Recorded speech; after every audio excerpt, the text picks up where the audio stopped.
इलाके की कुछ ख़वातीन हमारे साथ मौजूद हैं, कुछ लोग मौजूद हैं।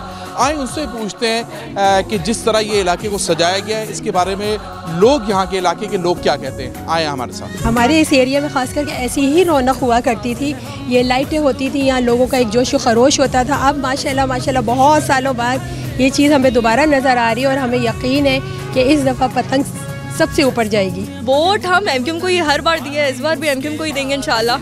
जितवा रहे हैं भाई एमक्यूएम को। हम लोग इनके घर पे जाके, इनके डोर स्टेप पे जाके इनसे सवाल कर सकते हैं, भाई हमने वोट दिया था आपको, आपने हमारे लिए करा गया। और जो लोग दूसरे लोग यहाँ से पहले भी जीते, उन लोगों के घरों को हमें पता थोड़ी ना था वो रहते कहाँ हैं। यहाँ पे हमें पता है कि हमारा कैंडिडेट रहता कहाँ है, उसका घर कहाँ है, हम उसके घर पहुँच जाएंगे। भाई आपको वोट दिया था, आपने गली क्यों नहीं बनाई।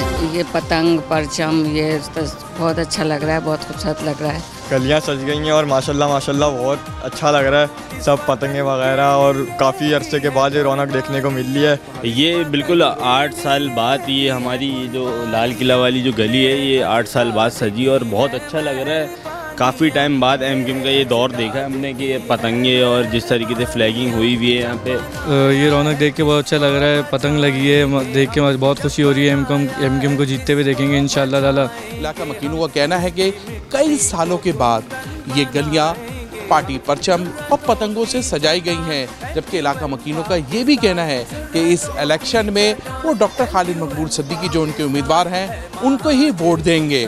कैमरामैन हमजा राजपूत के साथ इमरान अहद खान, डॉन न्यूज़, कराची।